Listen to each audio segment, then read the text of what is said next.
आखिर मॉनसून ही क्यों क्यों कीड़े मकोड़े और हशरात अपने बिलों से निकलने के लिए मॉनसून को चुनते हैं, और ये सब हमें रोशनी के गिर्द मंडराते क्यों नजर आते हैं। This is the pursuit of truth and you watching it from seekers corner.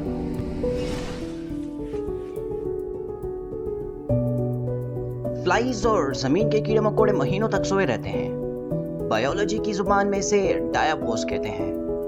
फिर मॉनसून का मौसम आता है। मॉनसून की बारिशें इनके लिए किसी नेमत से कम नहीं होती।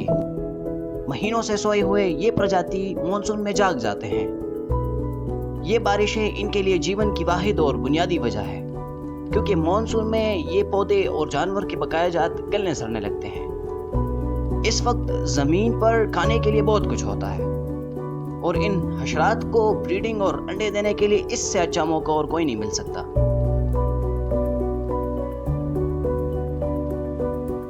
अमूमन फ्लाइज के बच्चे जब अंडों से निकलते हैं तो वो लार्वा और प्यूपा स्टेज में होते हैं। इस हालत में ये अपने जिस्म के जरिए नमी को जज़ब करते हैं और बारिशों के पास गले सड़े खुराक पर अपनी जिंदगी बिताते हैं। इनको मॉनसून की बारिशों का एक और अहम फायदा ये है कि इसमें फ्लाइज के शिकारी जैसे चूहे, परिंदे और मोल अक्सर अपने पिल में रहते हैं और ये इनसे बचे रहते हैं।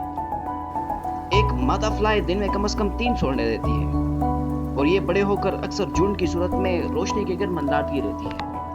रोशनी के गिर्द मंडलाना इनका एक डिफेंस मैकेनिज्म है, क्योंकि इससे ये अपने शिकारियों का अंदाजा लगा सकते हैं और इनसे दूर रह सकते हैं। जमीन का हद से ज्यादा नम हो जाना भी अर्थ फॉर्म के बाहर निकलने की एक वजह बनती है, क्योंकि अर्थ फॉर्म इस दौरान मिट्टी से ऑक्सीजन नहीं ले पाते और जमीन के ऊपर ये खुश जगहों की तलाश में रहते हैं। तो उम्मीद है आपको आज पता चल चुका होगा कि अर्थ फॉर्म जमीन से बाहर क्यों निकलते हैं बारिशों में, और अक्सर हमें हशरात लाइट्स के इर्द गिर्द मंडलाते क्यों नजर आते हैं। As always, thanks for watching.